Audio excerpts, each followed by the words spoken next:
Hi, this is Andrew from Canyons Church, and we are so glad that you're joining us today for our online service. A few things that we want you to know before we get started here. We're going to be online for just about an hour right now. In just a moment, we're going to experience part 4 of You're Not the Boss of Me, this incredible series that Andy Stanley is sharing with us. And really, this is some of the most applicable conversations that we could have right now. I know that just today's message alone, if we could get people to actually across our country to sit down and watch and apply it in their own lives, it would change our country, it would change the world. I feel like there's more and more anger that we see today. Anger within ourselves, anger within other people, within our families, within our friends, within perfect strangers online. There's a lot of anger in our country right now, a lot of frustration. And that's what this whole conversation today is about. So I hope that you stick around for the whole thing, because I promise you this, that if you apply it in your life, you will find that anger starts to dissipate, and you will find that you start to become a happier person, a healthier person than you were before. Probably more like Jesus in that sense. Now, a few other things that we want you to know. We do, first and foremost, we want to connect with you. Our mission is to lead people into a growing relationship with Jesus Christ. And that doesn't stop just because you're watching and engaging with us online. In fact, we believe that this is just as important as showing up in our church buildings.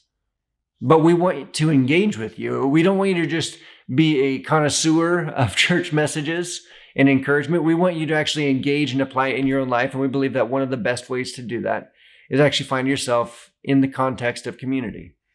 And one way that you can do that, and it's really difficult to do this online because, right, you can hide online.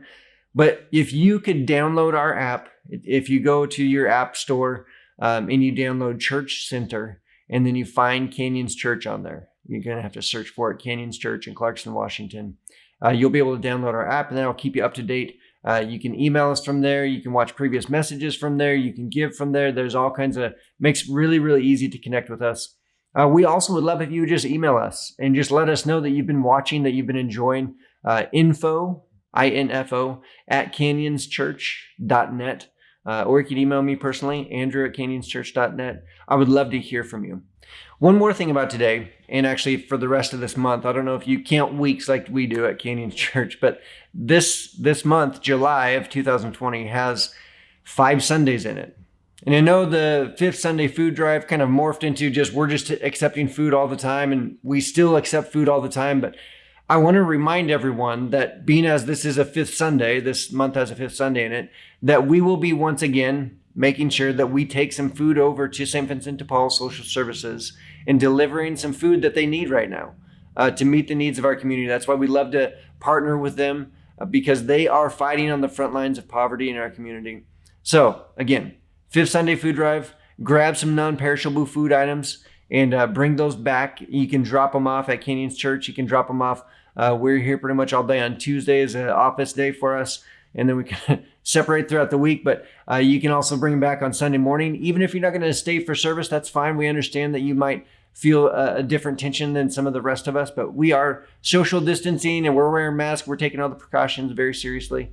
But if you want to drop that food off between now and the end of the month, we'll be able to take that over to St. Vincent de Paul Social Services, and you'll be able to change someone's story. You'll be able to meet someone's physical needs exactly where they're at, and you'll be able to represent Jesus to them well and answer to their prayers, and maybe so many other prayers also. Now, I just want to say, I hope you enjoy this morning. Thank you so much for tuning in with us, and we will catch you at the end. Bye.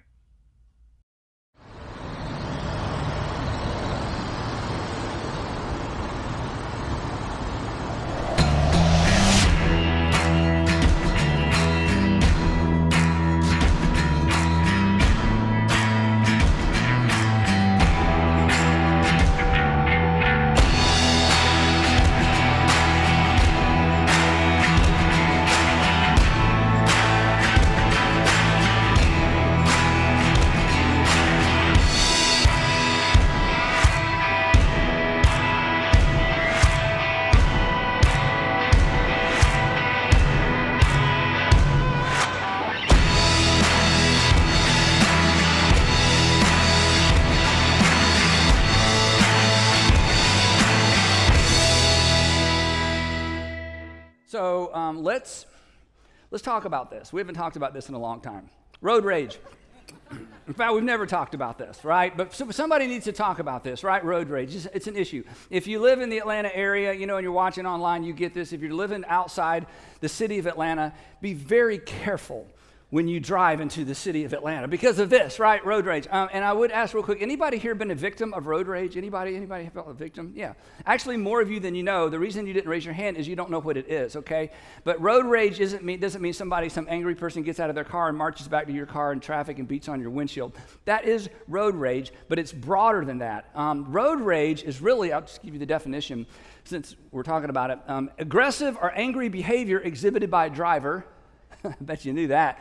But here's the broad definition. So more of you have been, a victim, hopefully not a perpetrator, but a victim of, or maybe a perpetrator. I didn't ask you to raise your hands. Maybe we should go back. Anyway, behaviors include rude and offensive gestures. So most of us have been, have seen, verbal insults, physical threats, or dangerous driving methods targeted toward another driver or pedestrian, in an effort to intimidate or release frustration. And the thing that's so horrible about road rage is that it's focused on absolute strangers. People who are experiencing road rage, they're mad at someone, they don't even know who it is. They don't even know if it's male or female half the time because your windows are so tinted, right? They're just, that's what makes it so strange. Now, here's something else you don't know about road rage. According to one study, this is going to be kind of disturb some of you, but don't leave early. People who customize their cars with stickers and other adornments are more prone to road rage. Did you know that? If you got like bobbleheads in the back window of your car and stickers and all that stuff, you are more prone to road rage. Now, I know what some of you are thinking. You're thinking, yeah, those Republicans, they have all those stickers. I knew it. Those Democrats, they just fill their cars with stickers. I knew it. So this study goes on to say only the number of bumper stickers, not their content, predicted road rage. So, coexist this, I don't know. So...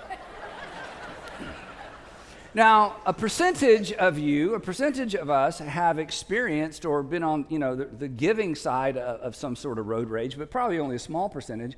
But all of us have some sort of rage on the inside of us. All of us have some level of anger. We don't like the word anger because that doesn't sound very sophisticated. We're very sophisticated people, so we say, no, I don't have rage, and I don't have anger. I just have frustration. I'm not angry. I'm frustrated. And frustration sounds so much nicer. Frustration is, you know what? There's something wrong out there, and I'm just responding in here, but it's not me. I'm not the source. I'm just responding to something out there, and whatever it is out there, it just frustrates me, but I'm not angry. I'm just frustrated.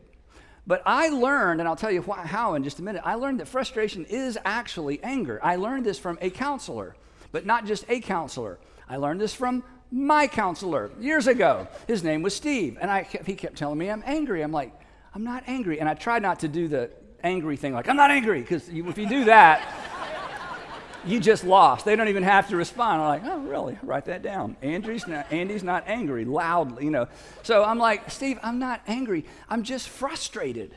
And he would say, well, Andy, what's the difference? Yeah, and so while you're trying to figure out the difference between anger and frustration, I want to go ahead and catch you up on what we're talking about in this series, and then we will come back to that in just a minute. We're in the middle of a series, actually, part 4 of a 6-part series. It's called You're Not the Boss of Me.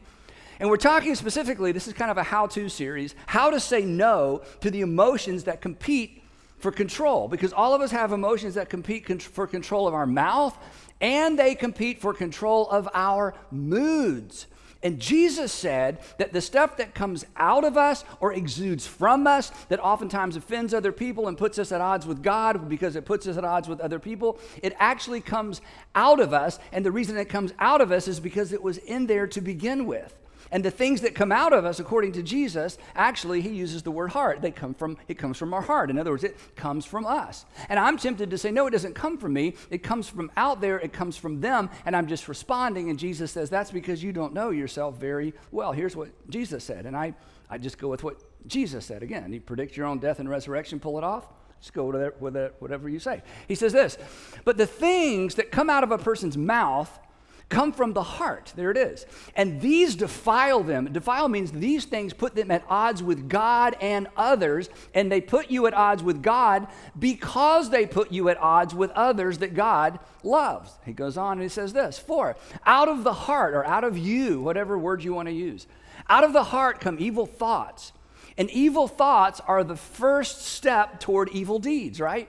You know, emotions that swell up on the inside of you, and suddenly your ideas come to mind, and next thing you know, you're saying things or doing things. He says stuff like murder, adultery, sexual immorality, theft, false testimony, slander, malice. The Gospel of Mark gives us some other words that Jesus used. He said, all of these come out of us because they are in us. So in this series, we are learning to monitor our hearts. Because from your heart comes the issues of life, that Solomon said. From our heart come the things that are both good and both bad. And all of us are good at monitoring our behavior. That's how you got here today. That's how you got married. You got a date, got a second date with the same person. You got a job. You're able to keep your job. Got a second interview. We're pretty good at monitoring our behavior.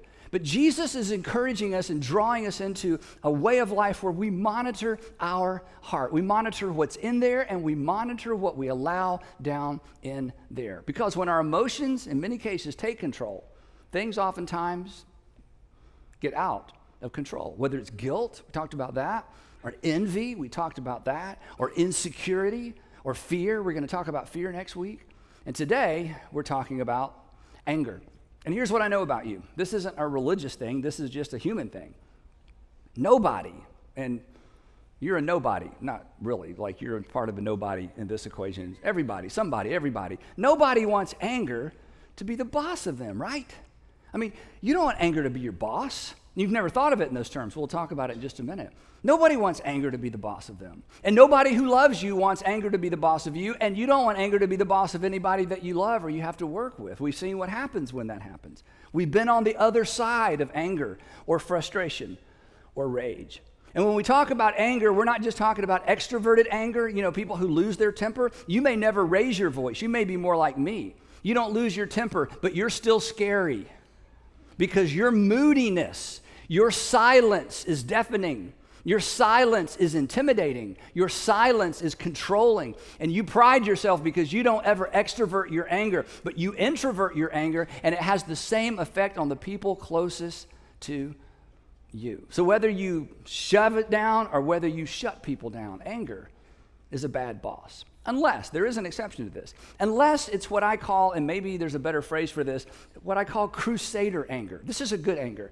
Crusader anger is when somebody gets angry at an injustice in the world or evil in the world or a disease in the world, and they finally get so frustrated and so angry, they step out and they say, you know what, somebody needs to do something about this. So they go to work, and as a result of crusader anger, some incredible things have happened in the world. Child labor laws, women's suffrage, the civil rights movement, we could go on and on and on. All over the world throughout history, there have been men and women who finally got so fed up with something that needed to change, they had kind of this crusader anger, and it drove them to bring about change. But, and this is where we pivot back to most of us, crusader anger reflects concern over what other people aren't getting that they deserve. The frustration and the anger that drives us crazy and messes up our relationships and causes us to look in the mirror at times and think, why did I say that? Why do I think that? Why do I behave that way? Is the anger that comes from what happens when I'm not getting what I'm sure I deserve. When you're not getting what you're sure you deserve. So there's a parallel, there's a similarity. One is constructive. One, as you already know, is extraordinarily destructive.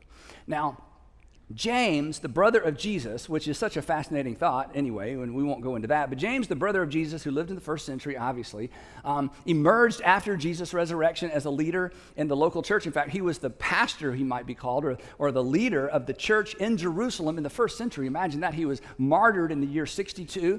And the fact his martyrdom is not recorded in the Bible. It's not recorded in the book of Acts that tells us what happened after the Gospels. And the reason the martyrdom of James is not recorded in the book of Acts is because when James was martyred, the book of Acts had already been written. It was already out. And so the book of Acts was written before James was martyred, which means the book of Acts was written before 62, which means, I know you don't care, but I do. Before Acts, this is important though, before Acts was written, Luke was written. Everybody agrees that whoever wrote Luke wrote Acts. So it shoves the writing of Acts back, and it shoves the writing of Luke back into the time when they were eyewitnesses of the resurrection. So one of the things that you may have heard in graduate school or college many, many years ago is that, the eyewitnesses of the resurrection didn't write the Gospels. They were written many, many, many years later. There is no evidence for that, and there's lots of evidence to the contrary. So James lived in Jerusalem, the brother of Jesus, martyred. Imagine this. He was killed because he believed his brother was his Lord. That's amazing. And he writes this letter to Christians, primarily to Jewish Christians, and it is full of wisdom. In fact, he had a nickname. He was James the Just. He was such a just person, James the Just. And in this letter that's called the Book of James that you can find in your New Testament, in this book, James gives us a principle. And of all the principles, the life-changing principles in the world, I think there are two that are just so extraordinary that if people can get their minds and hearts around these two ideas, it changes everything, especially relationally. And James gives us one of these principles. So I want to walk you through what James says. It's going to be a little bit offensive maybe. It's going to make you kind of push back a little bit and say, I don't know if it's that simple, but I'm telling you, if you, whatever age you're in, wherever you are in relationships, if you will embrace this principle that James gives to us, it will do more to keep anger from ever becoming the boss of you than anything else you can do. And that's a promise. Here's what James says. He asks two questions. The first one is this. He says, he's just writing, this is a letter, so he's writing this. So somebody's reading this in churches in Judea and maybe that area of the world. Who is wise and understanding among you? And he's not asking anybody to raise their hand, and I'll explain why in a minute. Who is wise and understanding? Wisdom means who has insight. Wise people understand that life is connected. Wise people understand the past impacts the future and the present impacts the future. That what's going on now is going to show up later, that life is connected. So James says, okay, do you think you're wise? Do you think you're insightful? Do you know how to keep things in perspective? He says, if so, I want to challenge you. Let me see your wisdom and let me see your understanding by the deeds you do and the humility that comes from wisdom. Because wise people, this is so important, wise people are always humble. Because arrogance doesn't make any sense. Arrogance is irrational. Arrogance flies in the face of everything we know about how the world works and how people are. He says, so if you're wise, I want to see your wisdom and how you live your life, and it's going to be exported through your humility, because wisdom always leads to humility. Every once in a while, and you've had this experience, I'll run into somebody or meet somebody or hear somebody on the news, and they just are so arrogant. I mean, they're just like, Ugh. And whenever I run into see arrogant men or women, and sometimes it's just a big personality, but you know what, sometimes it goes beyond just a big personality, and I want to ask them, and I would never do this because this would be arrogant, and I don't want to be arrogant, but I want to walk up to them and say, excuse me, do you think you're never going to die? Do you think that somehow you're an exception to all the rules because the way you're talking, the way you're living, what you're expecting of others, it seems like you seem like somehow you're an exception to all the rules. You do realize you're going to die. You do realize that you have control over virtually nothing that had anything to do with making you who you are and has anything to do with controlling your future. I mean, you do realize that you are, a victim, or you are having to live your life in sync with things that you have no control over like everybody else. In other words, you're louder than everybody else, but you're not that special. I mean, this is because wisdom understands. I mean, you've met people like this, and maybe you are people like that, and you're like, I already don't like you. Okay, so just, be patient. Wisdom understands. That's what wisdom is. Wisdom is understanding how the world works, how things are. That's why the wiser you are, the more humble you're going to be. Because humility makes more sense, but humility is so powerful, but humility is not natural. Natural, well, James tells us, he says, here's the opposite of all that. But if you harbor, that is, you allow it to dock. If you allow envy to dock, if you allow selfish ambition to dock, to harbor in your hearts, if you allow things that really fly in the face of reality, fly in the face of the way that the world really works, envy is, it's not fair. Well, life's not fair. I mean, fairness ended in the Garden of Eden. I mean, nothing's been fair since, right? I mean, how many of you can dunk a basketball, Right, exactly. So it's not fair, okay? But we tell our kids that all the time. But he said, if you allow things to get lodged in your heart, that's the point of this series. If you get things lodged in your heart that really out of sync with reality, the way the world works, then it's just going to go bad for you. And what's in you is going to come out of you. If you let all that stuff live down in there unaddressed, it's going to be a problem. And he says, look, and don't boast. His wording is a little funky here. And don't boast about it or deny the truth. So, if you harbor bitter envy, you kind of keep it on the inside, and selfish ambition, it's all about you, because people who lack wisdom lack humility, and they make the world all about themselves. Making the world all about you is not wise. Making the world all about you doesn't even make any sense. He says, but if you're stuck there, if you allow that stuff to harbor in your heart and it becomes the filter through which you live, through which you talk, through which you parent, through which you do marriage, he said, you're just denying the truth. And wise people don't deny the truth. Wise people live in light of the truth. And so James is saying to his audience, look, don't get stuck and don't get satisfied and don't pretend to be fine. God has called you to something better. And then he tells us kind of what we already know.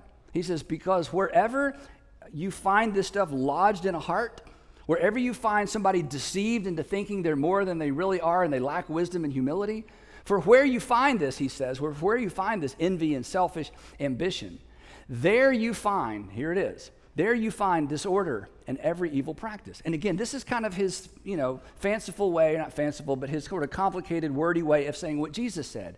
That when things get lodged inside of us, they're eventually coming out of us.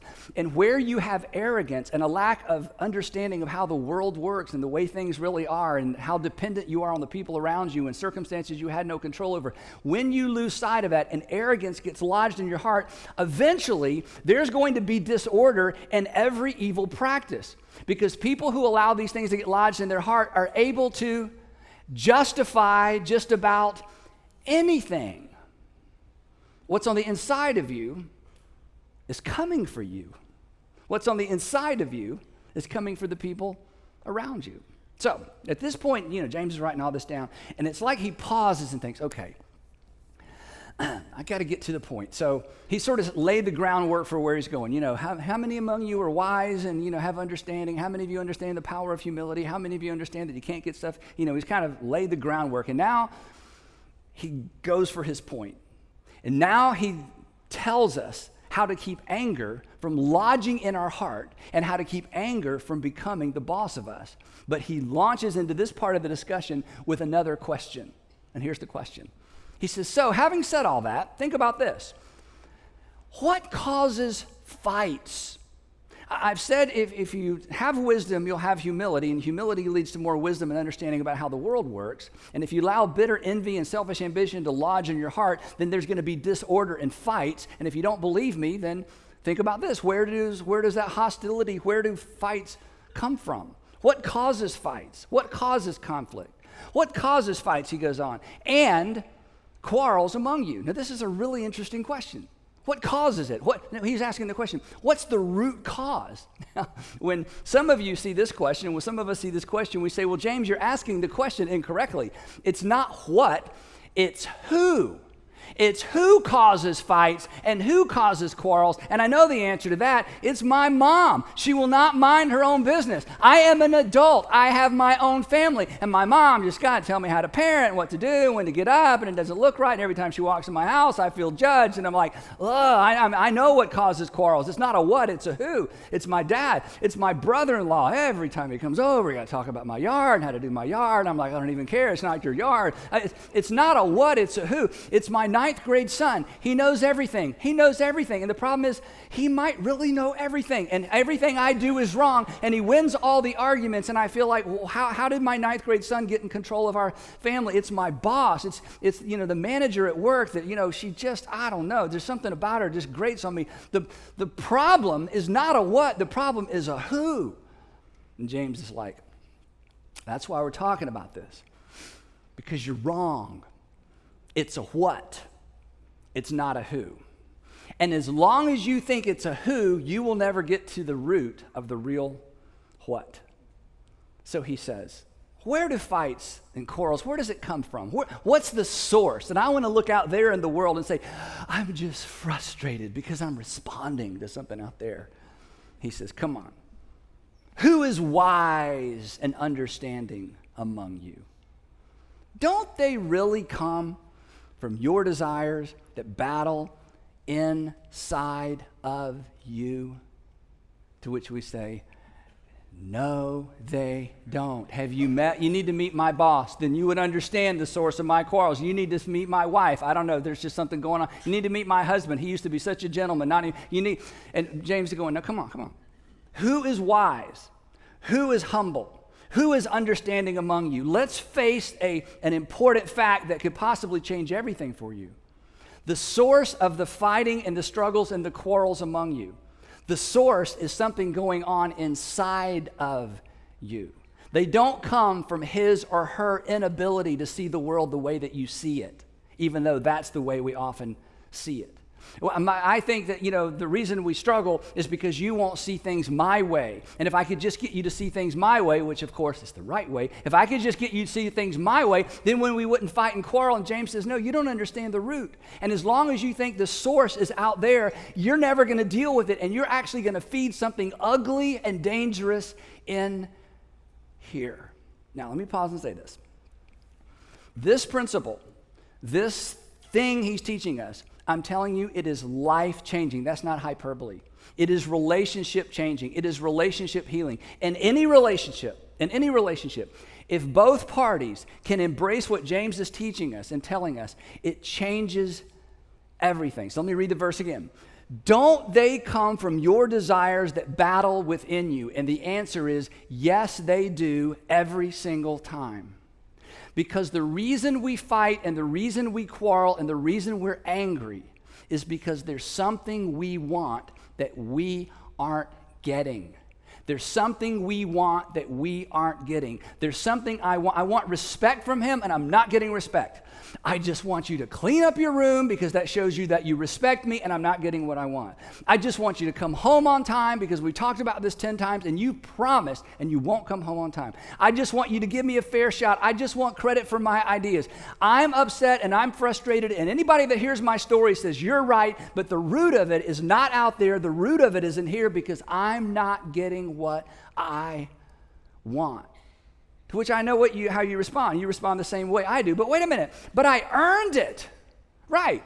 You earned it. And you want to get what you earned, right? Yeah, and you're not getting what you earned, right? So you're not getting what you want. Oh, well, yeah. But they promised. I mean, come on. They promised, and they didn't keep their promise. Right. So you want them to keep their promise. Yeah. So you're not getting what you want. Yeah. Okay, but it wasn't even just. I mean, what they did, anybody who heard my story, what they did wasn't fair. I know. And you want what's fair, don't you? Yes, I want what's fair. You're not getting what's fair, are you? No, you're not getting what you want. And I'm just telling you, if you can pause in the moment when the frustration or anger or rage or whatever word you want to use starts rising, and you can pause in the moment and recognize, you know what the problem is? Part of the problem is me. Now, see, parents, this should be so intuitive for us, right? If you're a parent and you have 2 little kids, or at any point had 2 little kids, because you're driving, remember, you got one hand on the wheel and one hand on the back seat, or 2 rows, and you're going, stop it, be quiet, and your kids are back here negotiating, going, he, she, and you're going, it doesn't matter. It doesn't matter. I don't need to be the judge. I'm just the jury. You're both guilty, so be quiet and quit touching her and get on the other. Why? Because as the parent, you know, the problem isn't really the presenting problem. The problem is there's 2 kids in the back seat, and they both want something, and neither one of them are getting what they want. And it's like our Heavenly Father's going, there's a reason I ask you to call me Heavenly Father, because you're still like children. And at the source, at the root of every single argument and quarrel you've ever had, at the source, the root, the source is not out there. It starts right here. You want something, and you're not getting it. And I'm telling you, the moment you begin to embrace this as a lifestyle, the temperature goes down, and anger will no longer be the boss of you. It won't control, as we're going to see, your moods or your mouth. Now, James goes on because he knows he's got to say this 2 or 3 more times because it's too easy to miss. He says, you desire, but you do not have, so you kill. And we're like, okay, that's got to be hyperbole. Well, it is, but it isn't. His point is this, and this is what should cause all of us to stop and at least consider whether or not this is true. His point is this. He's saying, look, if you don't recognize that the source and the root is in here, not out there, you will carry the potential to do things, you'll carry the potential to take things to an unhealthy, destructive extreme. As long as you think it's him, don't miss this, as long as you think it's him, and since you can't control him, you will feel like you have an excuse not to control you. As long as I think it's her, and it's 100% her, then since I can't control her, I give up all reasoning when it comes to controlling me because she deserves it, he deserves it, they deserve it, whatever it is. And James says, look, I'm telling you, the very thing that leads to murder, it is inside of you. Because what causes murder? Somebody wants something they can't get any other way, or they want something they can't get, and it drives them to murder. Somehow it justifies a response, and they blame the other person. And James says, hey, heads up, all of you wise people, all of you people that are wise and have understanding. That's inside of you. That's inside of you. To think for a moment that you don't have it in you to do something unhealthy to another person in order to get what you want, don't deceive yourself. Be humble enough to recognize, oh my goodness, that resides in me. Then he wraps up like this. He says, come on, you're envious and you can't obtain. You want it and you can't get there. You want a break, you're not getting a break. Everybody got theirs, you haven't gotten yours yet. Everybody got in, you didn't get in yet. Everybody drives one, you don't drive one yet. Everybody else's kids, everybody else. He says, you want it and you can't get, so you fight and you quarrel. You can't get from him what you want. You can't get from her what you want. You can't get the approval, the acceptance. I mean, just fill in the blank. We've all got that stuff. But his point is, come on. The source is not out there. The source is in here. We aren't getting our way. We aren't getting what we want. We're like the kids in the back seat. And our Heavenly Father's going, hey, stop it. I don't want to hear that. Hey, no. We're not going to talk about the details until you can get on your side of the car, your side of the van, your side of the vehicle, and think for a minute. Wait a minute. What's causing this? It's not her. See, again, if I shake you up, what comes out is what's in there. And you can't say, well, if you'd stop shaking me, this wouldn't be in here. No. What comes out is what's in there. And what does conflict do? Conflict just shakes us up. And what comes out? Oh, my goodness. I just want my way. I want what I deserve. I want what was promised. And of course, just to make sure you don't hear me saying something I'm not, of course there are circumstances that should upset you. And of course being treated unfairly should upset you. And of course not having a promise kept should upset you. But in the middle of the conversation, as it dawns on you, mature, wise people of understanding pause and say, you know what? Part of the problem is, not the whole problem, but part of the problem, my part of the problem, the source of the problem is, I'm not getting what I want. And I'm telling you, when you can own your slice of the argument pie, when you can own your slice of the argument pie, the temperature comes down, and anger and rage and frustration will no longer be the boss of you. Now, I've taught this passage many times. I think I should teach it every 6 months because it's easy, but it's easy to forget. And so every time I teach this, I recommend that you do something that's a little bit odd, but every time I suggest this, I get responses where people who did this and they say it was kind of weird, but it's kind of funny, and now it's become part of the rhythm of our life. So if you're a married couple, if you're in a serious relationship, if you have a roommate and you and the roommate are kind of back and forth and both of you hear this talk, I'm telling you, any two people who embrace this idea, this changes everything. So I suggest, I do this with Sandra, we just kind of laugh about it. I suggest that you actually say this out loud in the middle of the conflict, even if you're the only person who understands the principle. But if both of you understand it, I'm telling you, it's amazing what happens. You just, you're having a conflict, you're having an argument, try it at work, even with people who don't know about this. And you say, you know what, do you know what part of the problem is, don't you? Do you know what part of the problem is? I'm not getting what I want. There is no comeback to that. That's like, wait, what? Yeah, you know what part of the problem is? I'm not getting what I want. Right. And I guess I'm not getting wow. So I tell you what, let's send each other to each other's room. I'm going to send myself to my room, and you send yourself to your room, and I'm going to sit in my room until finally I kind of own my slice of the pie. And once I own my slice of the pie, then I'm going to come back out, and we're going to talk.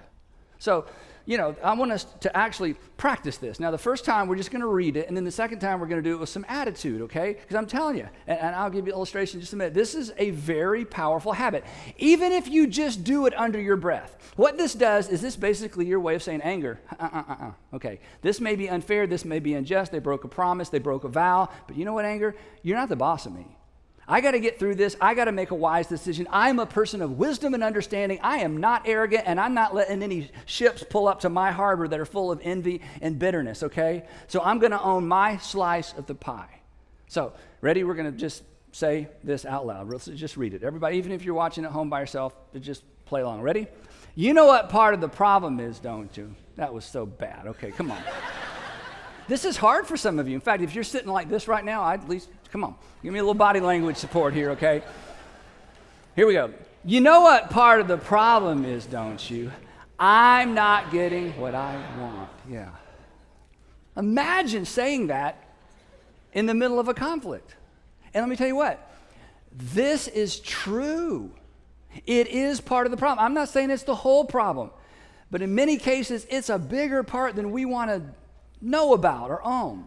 So one more time with a little more attitude this time. Ready? Here we go. You know what part of the problem is, don't you? I'm not getting what I want. Let's try that. James says, I tell you what, if you do that, you're wise. You know how the world works. You do that, you own that, you're a person who's humble because you understand how the world works. You're someone with insight. You're someone with knowledge of self, self-knowledge. That means you have emotional IQ, you have EQ that is so powerful and goes beyond the average because you're able to stop in the middle and say, okay, part of the problem is. So I want to ask you a question. This isn't a James question. This is just a me question. What is your relationship with anger? I know it's an odd question. What is your relationship with anger? Do you let it boss you around? Do you allow it to get in control of your mouth or your mood? As I said earlier, I'm an introvert, so when I get angry, I go in and my moods are paralyzing. I mean, I've just had to learn, okay, but what is your relationship with anger? And are you ready to put an end to that? Or let me ask it a different way. If I were to ask your husband or your wife or your best friend, your roommate, your boyfriend, your girlfriend, your best friend, hey, what is her talking about you? What is her talking about you? What is his relationship with anger? What would they say?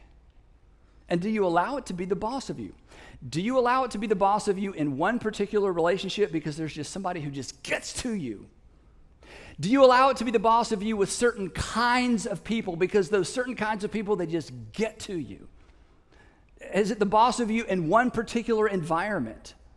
Maybe just at home. Everybody at work just thinks you're the finest, kindest, amazing, most amazing person, and folks at home are walking around on eggshells. Are you ready to put an end to that? To do that, you'll have to humble yourself. This calls for humility. Humility is the most logical thing we can ever do. Humility makes sense. Arrogance makes no sense. Pride makes no sense. Arrogance and pride never lead anywhere good. Humility says, you know what? It's not all my fault. But you know what? I'm going to own my part of it. And I'm going to own my part of it to where arrogance, to where anger no longer controls my mouth or my mood. Part of the problem is you're not getting your way.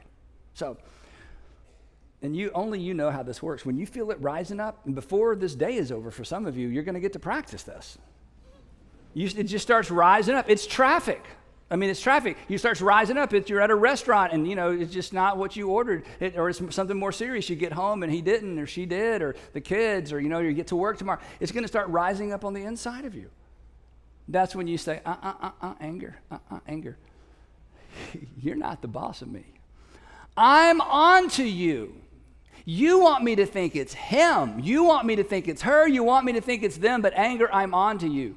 It's me. I want something, and I'm not getting it.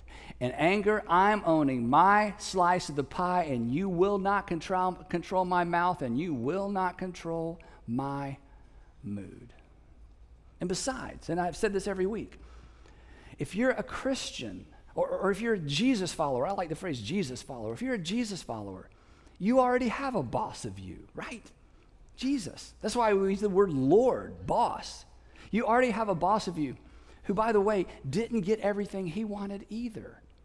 In fact, you have a boss who said no to himself so he could give you what you needed most.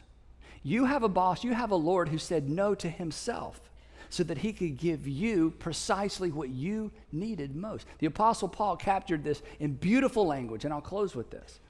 He said this, talking about Jesus. Who, again, you're a Jesus follower, and he said, follow me. He said, who, Jesus, talking about Jesus, being in the very nature God, in other words, Jesus was God, he did not consider equality with God something to be used to his own advantage. That Jesus, even though he was God in a body, didn't demand his way, even though he had the right and the power to demand his way. That Jesus, Paul will go on to say, actually humbled himself even though he didn't have to. He didn't show up and say, okay, knock it off. I'm Jesus. Hello, I am Jesus. So shut up. And we like the corner table. I know they got here first, but I'm Jesus. Come on. Never did that. Could have. Deserved it. Never did that. He humbled himself. Rather, he made himself nothing. He chose nothing over something on behalf of the world and on behalf of you by taking the very nature of a servant. And then Paul in the same passage says, now Christians, now Jesus followers, here's what this looks like to follow Jesus. Here's what it looks like to take this idea and to live it out in the real world. And here's what he says. In your relationships with one another, in your relationships with one another, in your relationship with your father, your mother, that roommate, the boyfriend, the girlfriend, that cousin, that brother-in-law, that said what, in your relationships with one another, have the same mindset as Christ Jesus, who humbled himself. And how far did he go? How low did he go? Who humbled himself by dying, and not dying just any death, Paul says, but death on a cross. It's okay not to get everything you want. It's okay not to get everything you deserve. In fact, it is better not to get everything you want and everything you deserve if that's what it takes to keep anger from being the boss of you. You see, one of the reasons following Jesus will make your life better, and one of the reasons that following Jesus makes us better at life, is that Jesus will always nudge us away from self-centeredness and arrogance to other-centeredness and humility. Jesus will always nudge you away from self-centeredness and arrogance toward other-centeredness and humility. And listen, when you move toward other-centeredness and humility, your life gets bigger and your life gets better. And you will be free to live a life where anger is not the boss of you. Now, as we've done in every one of these messages, I want to give you a list of questions to talk about over lunch or maybe in your small group, and if you're doing this as a curriculum later, to come back to these. So if you get your phone out, I want you to take a picture of this, if you don't mind. And if you follow any of our churches on social media, all of our social media will have these pictures or these posts all week long, so you can do a screenshot. And the questions are simply this: to describe with somebody your relationship with anger. This is a dangerous question to do in family, but you should just try it. Yeah, and do you shout out or shut down? Are you like me? You kind of go in, or are you kind of expressive? What are your triggers, and who are your triggers? I mean, what are those environments? Because for some of you, anger is only the boss of you in one relationship. Anger is only the boss of you in one environment. And are you ready to acknowledge that part of the problem is you're not getting what you want? Now, I want to just say one thing to married couples, and then we're done. Okay, married couples? Let me tell you what's going to happen, because you both heard this message. 12 hours, within 12 hours, within 1 hour, within 30, I don't know. You're going to be in the car, you're going to be somewhere, and it's going to start. And you're both going to remember this message, and one of you is going to go first. The most mature person, the most humble person, this is cheating, the most Christ-like person in your relationship will go first. Can I say something to men? There's only one reason we don't go first. It's pride. And you've lived long enough to know that if pride pulls up and harbors in your heart, nothing good comes from it. So married couples, when it starts, you just be the first to say, hey, before you say anything else. You know what part of the problem is here? I'm not getting what I want.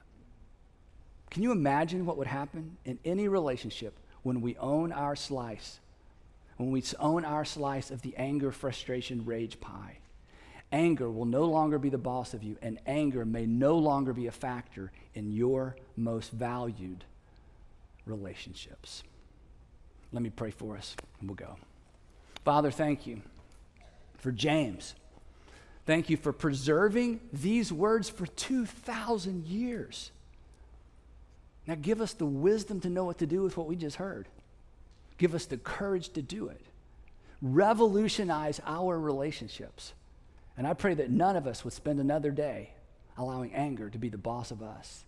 And I pray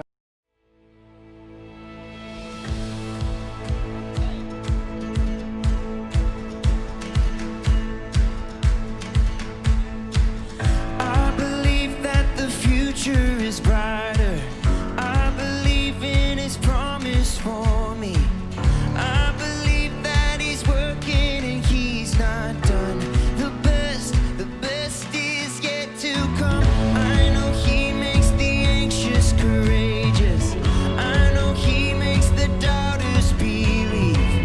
I know He won't stop working and He's not done. The best is yet to come.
You are good. You're good.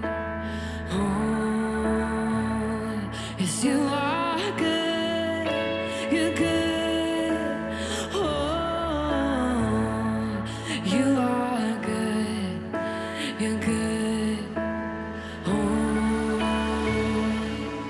and let the King of my heart be the wind inside my sails, the anchor in the waves. Oh, he is my song. Let the King of my heart be the fire inside my veins, the echo of my days. Oh, he is my song. Sing. Let the King of my heart be the wind inside my sails, the anchor in the waves. Oh, he is my song. Let the King of my heart be the fire inside my veins, it's the echo of my days. Oh, he is my song. Yes, you are good. You're good. Oh, you are good. You're good. Oh, you are good. You're good. Oh, you are good. You're good. Come on, let's sing. And you're never gonna let me down. You're never gonna let me down. Come on, believe it wherever you are. You're never gonna let me down. You're never gonna let me down. We know it's true. You're never gonna let me down. You're never gonna let me down. Oh, we know you're never gonna let me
is so good, and he knows exactly what we're going through. And Jesus, in his response to the uncertainty of Thomas in John 14, he says this: I am the way, the truth, and the life.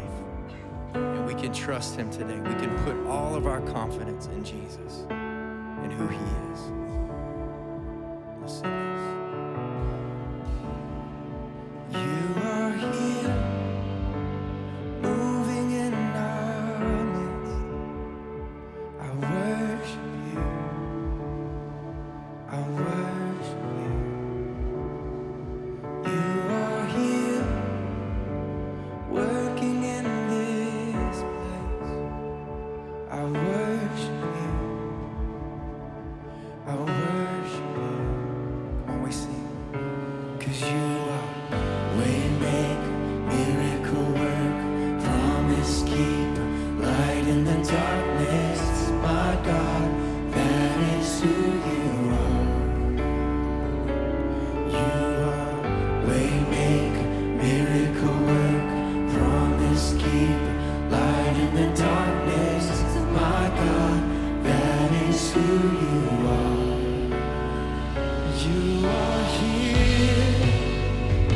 each and every heart. I worship you. I worship you.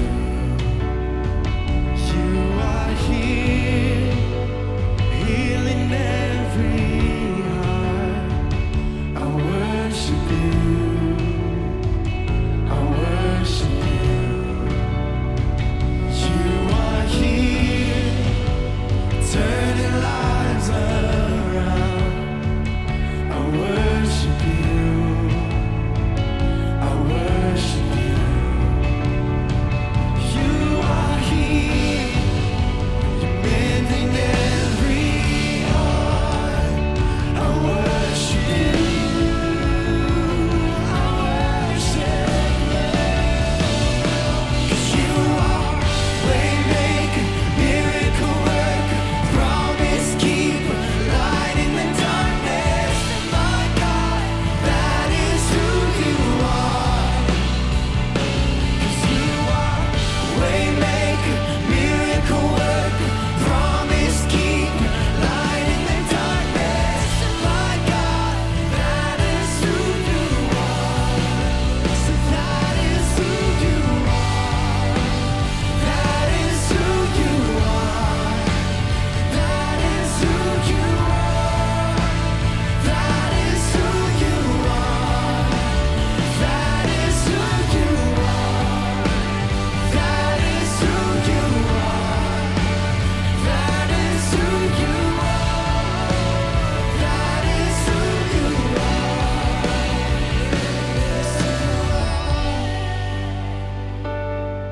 are.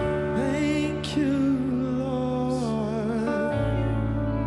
for who you are. Help us see. And even when I don't see it, you're working. Even when I don't feel it, you're working. You never stop, you never stop working. You never stop, you never stop working. And even when I don't see it, you're working. And even when I don't feel it, you're working. You never stop, you never stop working. You never stop. Come on, we stop and say. And even when I don't see it, you're working. Even when I don't feel it, you're working. You never stop, you never stop working. You never stop, you never stop working. Even when I don't see it, you're working. Even when I don't feel it, you're working. You never stop, you never stop working. You never stop, you never stop. Waymaker, miracle worker, promise keeper, light in the darkness. My God, that is who you are. Waymaker, miracle worker, promise keeper, light in the darkness. My God, that is who you are. You have no rival, and you have no equal.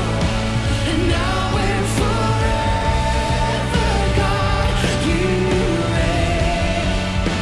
And yours is the kingdom, yours is the glory, yours is the name above all names.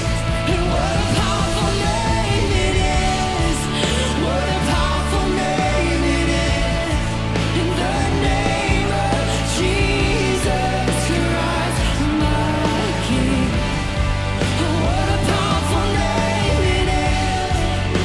Oh, nothing can stand against. What a powerful name it is! The name of Jesus. What a powerful name it is!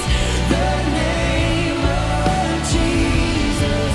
What a powerful name it is! The name of Jesus.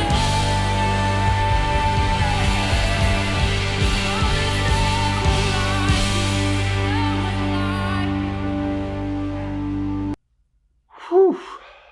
That's good, isn't it? I needed to hear that myself. If I'm honest with you, that affected me as well.